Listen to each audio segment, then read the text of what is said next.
To me, 2019 was the best year I've had for video games in a while, contrary to what a lot of people have said about it being just a buffer year, and 2020 being the real deal, with tons of big releases getting ready. More on that later. Let's talk about some good games, though, that came out this year. Before we hit the top 5, I do want to give one honorable mention to a game that I didn't really get a chance to play. That would be Bloodstained: Ritual of the Night, the spiritual successor to Castlevania: Symphony of the Night, the father of the Metroidvania subgenre, and one of my favorite games. But none so far have come close to replicating the feel of the original without bordering on plagiarism. The core gameplay of Bloodstained is amazing.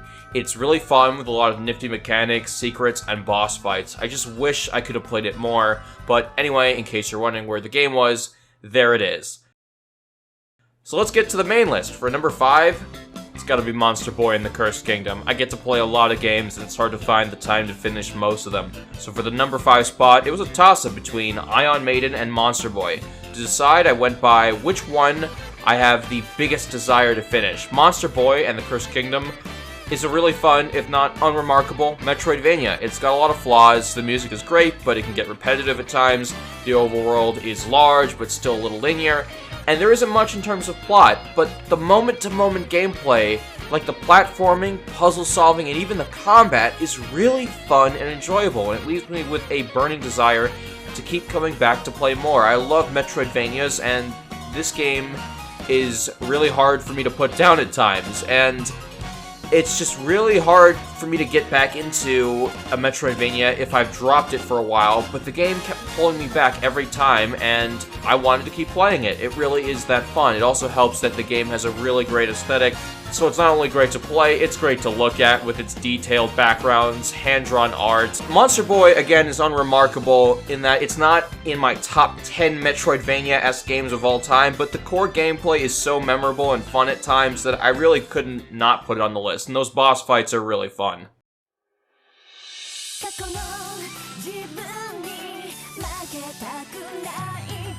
Coming in at number 4, we have Senran Kagura Burst Renewal. I know, it's crazy, but hear me out. You can call me some kind of degenerate, and you wouldn't be wrong, but the bottom line is that Senran Kagura Burst Renewal is a really great game. There are a lot of problems I have with this game, mainly how lazy it is, especially for a remake of the first game in the franchise. For starters, the game is bare bones in terms of variety. There are a grand total of maybe 5 missions with varied gameplay out of the few dozens you complete, and 2 of those varied missions are just mirrored between the 2 campaigns. The sequel to the original game on 3DS had so much going for it in terms of boss fights, customization, bonus modes, and most importantly, core gameplay like the tag team mode that also added co-op. So you'd expect a remake of its predecessor, a chance to make the game better, to have comparable content and features to a 3DS game. But it doesn't. The Musou combat, with little variation, just doesn't hold up well for long play sessions on a console or PC. It works a lot better on a mobile handheld. I often force myself through some points of the game in marathon sessions. The remake really should have focused on unique levels rather than just plopping everything into this cookie-cutter, Musou mold, Estival versus engine. So, why does the game deserve number 4 on my list? The story. Burst Renewal has an amazing, character-driven story. The kind of story you want to see through and continue playing non-stop, even if you're getting tired of the gameplay. The game revolves around 2 secret ninja shinobi girls' schools, with 5 main characters from each school. Each of these girls is more than just a one-note trope. The characters really come to life on screen. They're memorably designed, well animated, and with lots of great sound bites from the voice acting. They have a lot of time and care put into each one. Despite the game being very over the top with the anime and the titties, the characters are still relatable and interesting.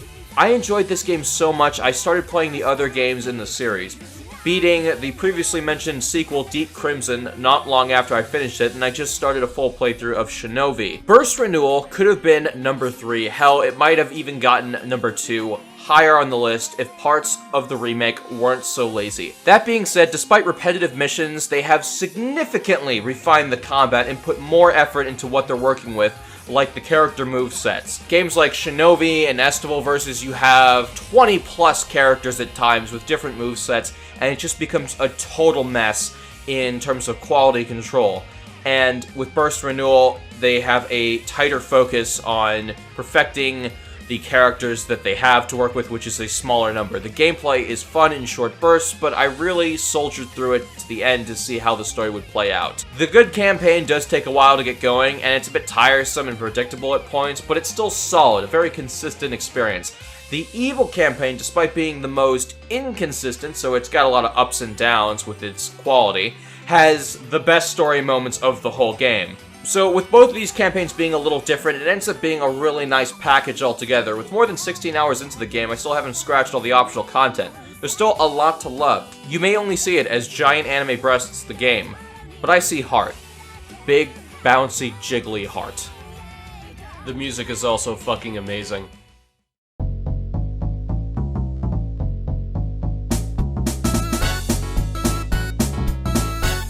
For number 3, we have Bug Fables. Okay, this is going to come off as self-indulgent, but fuck you, it's my list. This game is a copy of Paper Mario, and that's all I need in my life. It's got turn-based combat with overworld 2D exploration. The combat is turn-based, but with the active button presses to do extra damage to keep you engaged. And it's wrapped up with a lot of entertaining dialogue. More importantly, once the novelty of it being a Paper Mario clone wears off, the game has already built an interesting world with a sinister undertone to it that is begging to be explored, peppered by a whack ton of content. It goes to show what a bit of love, passion, and a bunch of Kickstarter money can do for a game. While Nintendo is content on farting out Wii U ports on Switch and stripping out what made Paper Mario good out of every infrequent release in the franchise, while every Paper Mario fan did nothing but send out limp-wristedly written petitions for a new Paper Mario game, and every e-celeb on YouTube made low-effort, ad-ridden videos complaining about how their favorite billion-dollar company won't produce the game they want, Moonsprout Games put their asses on the line, took to their Wacom tablets and keyboards, and made a fucking video game, and a damn good one at that. It's a cross between Paper Mario 64 and Thousand Year Door, and if you never played those games before, they are very different than what you'd expect. They are light on RPG elements, with the main focus being world building and the characters that inhabit those worlds, as well as immediately fun and satisfying party combat, with only room to improve. Now, Bug Fables doesn't have the creative level design of both Thousand Year Door and 64, but what it doesn't have is underdeveloped combat like in 64, and horrific backtracking like in Thousand Year Door. It also mixes in more mechanics to make for a much more balanced combat system than Paper Mario ever had, so it never feels too easy or too difficult, and the side content is plenty engaging. So yeah, while it isn't revolutionary and hardly has a single original bone in its body, it's still a great game that I deeply enjoyed, and that's all that matters on this list.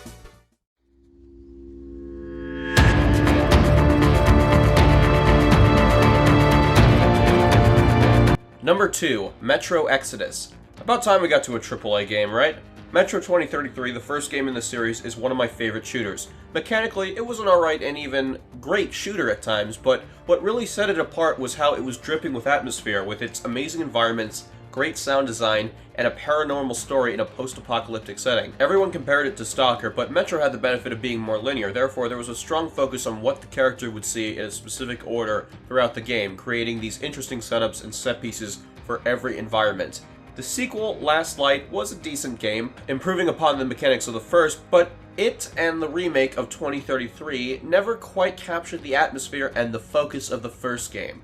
Then, I played Exodus. This game is fucking amazing. Firstly, the gameplay is as good as ever. It's this addictive gun collecting mechanic. The game also makes use of survival mechanics like the previous games, to make for those tense moments where you're deep in an underground area and you're scrounging for ammo and filters.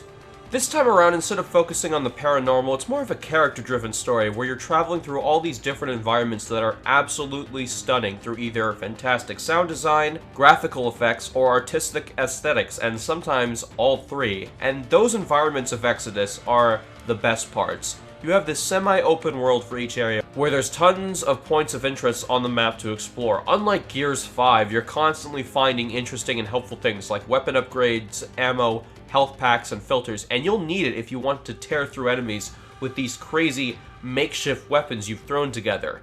It's got a lot of subtleness to it, in addition to being this epic train ride adventure, so it's not this bombastic Call of Duty shooter, alright? You're not going to get that from the Metro franchise. It is more action-oriented than 2033, but it's a lot better than Last Light. The moments where you interact with the other characters on your crew show a surprising amount of depth and subtleness to them. Some people might prefer the quiet, lonesome, paranormal journey with the occasional character along the way story of the first, and you know what?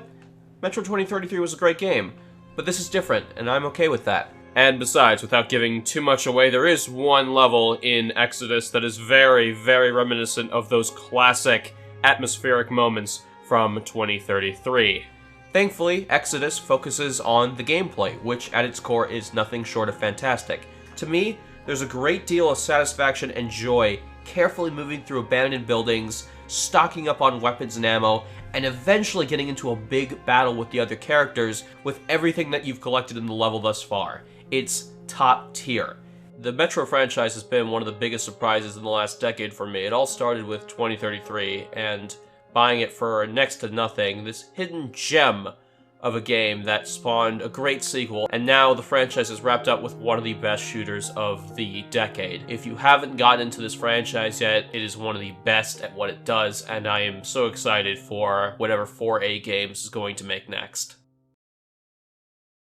Alright, here we go. My game of the year for 2019, the game I had the most amount of fun with, the game that I liked the most.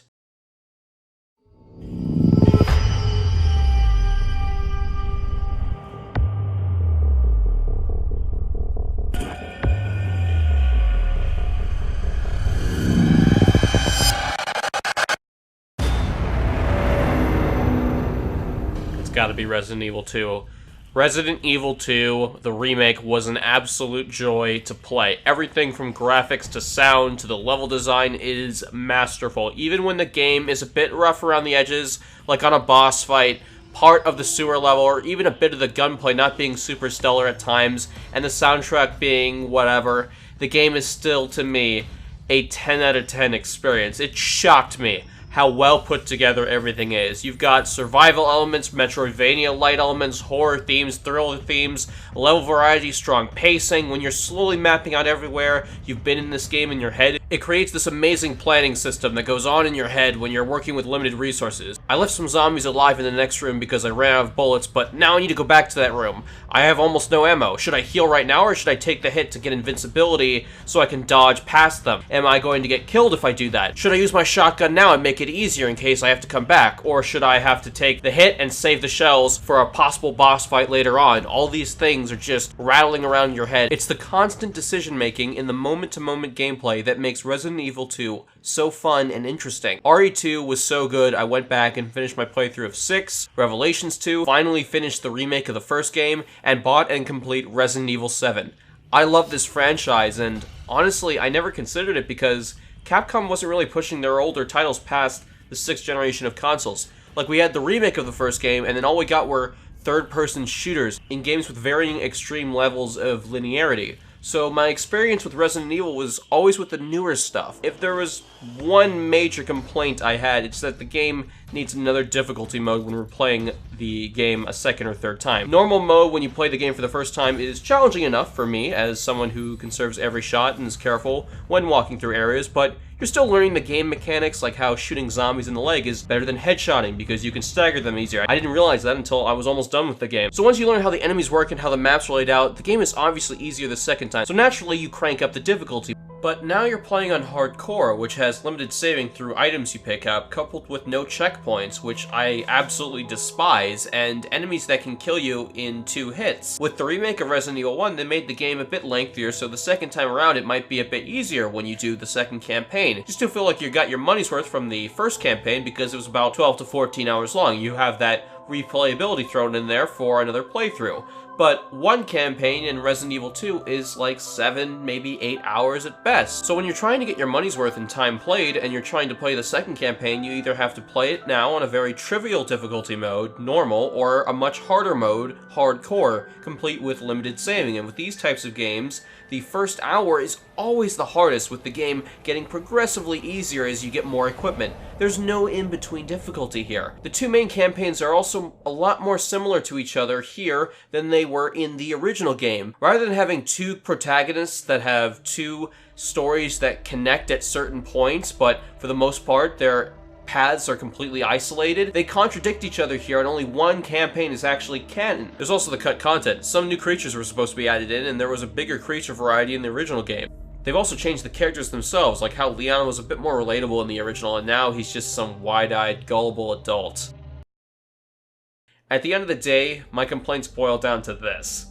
This game is amazing. I wish I could play it 7 more times without getting bored or frustrated with it. Resident Evil 2 is so polished that it's really hard to pick through it without remembering how much fun I had playing it. Even after going back to all the other games, it's still in my top 3 in the franchise, next to 7 and the remake of the first. Despite all of my criticisms, it's still an amazing, fun game. There's so much to love about this game, but beyond that, this game got me out of a bad rut I had with video games.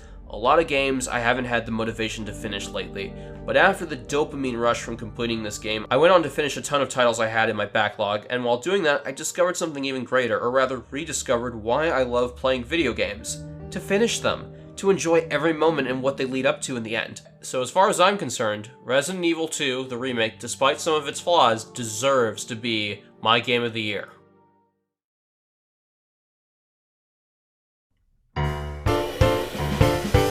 A lot of really good games came out this year, but I feel like we're in the middle of a shift. 2020 seems like the big year for AAA gaming, but if you ask me, the best games in the last 5 or so years have been Japanese games and AAA Eastern European games as well as indies. With a few exceptions, we're at a point where the best games aren't coming from companies like Ubisoft, Blizzard, EA, Bethesda, or Microsoft anymore. They're coming from companies that used to be tiny or ones that you've never heard of before, with growing catalogs of competitively priced titles bursting with creativity and originality. And what I will remember 2019 for are the creative upstarts that blossomed, the new rising publishers, and the redemption of older companies. But anyway guys, that's going to be it for me. What were your favorite games that came out this year? We got a Discord page if you want to join and discuss that further. We've also got a Steam community page you can check out for general recommendations on new games through the curator section. 2019 was one of the better years for the channel, so thank you all for the support over the years, I really appreciate it. I'll see you next time. I'm out. I think you know what video is coming next.